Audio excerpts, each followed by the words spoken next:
Sir ଆପଣଙ୍କୁ news ରୁମ୍କୁ ସ୍ୱାଗତ କରୁଛି। ବର୍ତ୍ତମାନ ସମୟରେ 3 ଦିନିଆ ଗସ୍ତରେ ଆସିଛନ୍ତି ପ୍ରଧାନମନ୍ତ୍ରୀ ନରେନ୍ଦ୍ର ମୋଦି।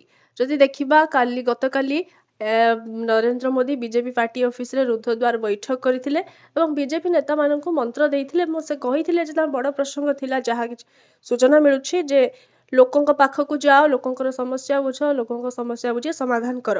ଏବଂ ଯେତେବେଳେ ବିରୋଧୀ ଦଳମାନେ ବୟାନବାଜି କରୁଛନ୍ତି ଯେ ବିଜେପି ନେତାଙ୍କ ମଧ୍ୟରେ ଫାଟ ସୃଷ୍ଟି ହେଉଛି, ସେମାନଙ୍କ ମଧ୍ୟରେ ସହଯୋଗ ରହୁନି, କିନ୍ତୁ ଯେତେବେଳେ ଦେଖାଯାଉଛି ଓଡ଼ିଶାକୁ ନିର୍ବାଚନ ପୂର୍ବରୁ ବି ମୋଦି ଆସୁଥିଲେ, ପ୍ରଚାର କରୁଥିଲେ, ରାଲି କରୁଥିଲେ, ନିର୍ବାଚନ ପରେ ବି ଠିକ୍ ସେମିତି ପ୍ରାଥମିକତା ଦେଉଛନ୍ତି, ଓଡ଼ିଶାକୁ ଆସୁଛନ୍ତି ଏବଂ ଏହାର ପ୍ରଭାବ ବିଜେପି ନେତାଙ୍କ ଉପରେ କ'ଣ ପଡ଼ିବ ଏବଂ ବିରୋଧୀ ଦଳମାନେ ଯେଉଁ କହୁଛନ୍ତି ବିଜେପି ନେତାଙ୍କ ମଧ୍ୟରେ କିଛି ଗୋଷ୍ଠୀ କନ୍ଦଳ ଲାଗୁଛି, ଫାଟ ଦେଖାଯାଉଛି, ତାକୁ କି ଜବାବ ଦେବେ ଓଡ଼ିଶାକୁ ଯେତେବେଳେ ପ୍ରଥମ ନିର୍ବାଚନ ପରେ ଆସିଛନ୍ତି ମୋଦି? କ'ଣ କହିବେ ସାର୍?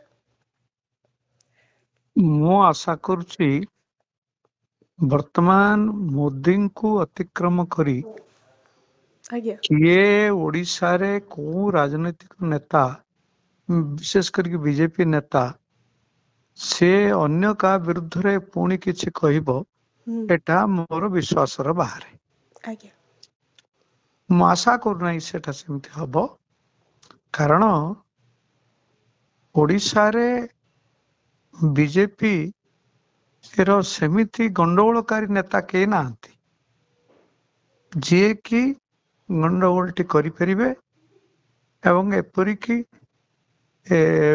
ମୋଦିଙ୍କର ବ୍ୟକ୍ତିତ୍ୱକୁ ମଧ୍ୟ ଆହ୍ୱାନ କରି ସେ ଗଣ୍ଡଗୋଳ କରିବେ, ଏ କଥା ମୁଁ କେବେ ହେଲେ ଆଶା କରିପାରୁନାହିଁ। ନିହାତି ଭାବରେ।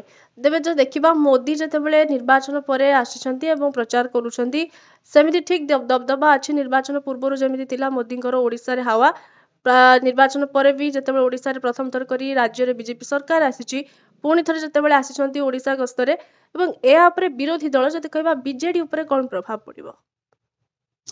ବିଜେଡି ଦଳ, ମୁଁ ଆଗରୁ ବାରମ୍ବାର କହିଛି ଯେ ଯୋଉଦିନ ନବୀନ ପଟ୍ଟନାୟକ ନିର୍ବାଚନରେ ହାରିଲେ, ସେଇଦିନ ପାଖରୁ ଏକ ପ୍ରକାର ବିଜେଡିର ପତନ ଆରମ୍ଭ ହେଇଯାଇଛି। ଯେବେଠୁ ବିଜେଡି ହାରିଲା ସେବେଠୁ ବିଜେଡିର ପତନ ଆରମ୍ଭ ହେଇଗଲା। କାରଣ ନବୀନ ପଟ୍ଟନାୟକ ଯେହେତୁ 24 ବର୍ଷ ଧରିକି ସରକାରରେ ଥିଲେ, ତେଣୁ କରିକି ଦଳ ଉପରେ ତାଙ୍କର ପ୍ରଭାବ ଅତି ବଳିଷ୍ଠ ଥିଲା। ସମସ୍ତେ ତାଙ୍କୁ ଭୟ କରୁଥିଲେ, କେହି ସାହସ କରିକି ତାଙ୍କ ବିରୁଦ୍ଧରେ କହିପାରୁନଥିଲେ।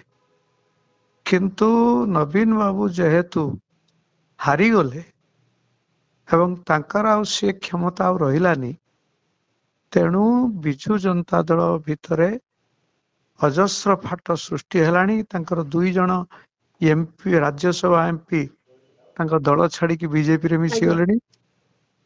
ତେଣୁ ଏଇ ସବୁ ଦୃଷ୍ଟିକୋଣରୁ ଏବେ ମୋଦି ଆସିବା ପରେ ତାଙ୍କର ବିଜେଡିର କ୍ଷତି ହବ, ବିଜେପିର ନୁହେଁ। ବିଜେଡିର କ୍ଷତି ହବ? ହଁ ଆଜ୍ଞା, ଏହା ହବ, ବିଜେପିର ନୁହେଁ। ତାର କାରଣ ହଉଛି ଯେ ନବୀନ ପଟ୍ଟନାୟକ ବର୍ତ୍ତମାନ ତାଙ୍କ ନିଜ ଦଳ ଭିତରୁ ଆହ୍ୱାନର ସମ୍ମୁଖୀନ ହେବେ। ସେ ସମ୍ମୁଖୀନ ହେବେ ଏବଂ ତାଙ୍କୁ ମଧ୍ୟ ସମସ୍ତେ ଆଉ ପୂର୍ବରୁ ଯେମିତି ମାନୁଥିଲେ ସେମିତି ଆଉ ମାନିବେ ନାହିଁ। ଏହା ହିଁ ମୁଁ ଭାବୁଛି ଏହା ହିଁ ହବାକୁ ଯାଉଛି। ବିଜେପିର ନୁହେଁ, ବିଜେଡିର କ୍ଷତି ହବ। ମାନେ ମୋଦି ଆସୁଛନ୍ତି, ବିଜେଡିର କ୍ଷତି ହବ, କ'ଣ ମାନେ ଆପଣଙ୍କର ମତାମତ କ'ଣ? ବିଜେଡିର କ୍ଷତି ହବ କାହିଁକି କହିଲେ? ଏଇଥିପାଇଁ ଯେ ମୋଦି ଆସିବା ଫଳରେ ଓଡ଼ିଶାର ଭାରତୀୟ ଜନତା ପାର୍ଟିର ସବୁ ନେତା ମାନେ ପରିଷ୍କାର ଭାବରେ ଜାଣିପାରୁଛନ୍ତି ଯେ ମୋଦି ବର୍ତ୍ତମାନ ଓଡ଼ିଶା ଉପରେ ଧ୍ୟାନ ଦେଲେଣି।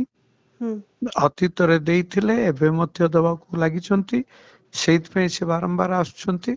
ତେଣୁ ଦଳ ଭିତରେ ବିଶୃଙ୍ଖଳା ସୃଷ୍ଟି କରିବାର କାହାରି ଆଉ ଅଧିକାର ରହିଲା ନାହିଁ। ତେଣୁ ଗୋଟେ ପଟରେ ଯେ ବିଜେପିରେ ବିଶୃଙ୍ଖଳା ରହିବ ନାହିଁ। ଆର ପଟରେ ବିଜୁ ଜନତା ଦଳରେ ବିଶୃଙ୍ଖଳା ଆହୁରି ଅଧିକରୁ ଅଧିକ ସୃଷ୍ଟି ହବ। ତେଣୁ ଏଇ ଦୁଇଟି ଯୋଉ ପରସ୍ପର ବିରୋଧୀ କଥା ହବ, ୟା ଫଳରେ ଯେ ବିଜେଡିର କ୍ଷତି ହବ, ବିଜେପିର ନୁହେଁ। ନିହାତି ଭାବରେ। ବହୁତ ବହୁତ ଧନ୍ୟବାଦ ସାର୍।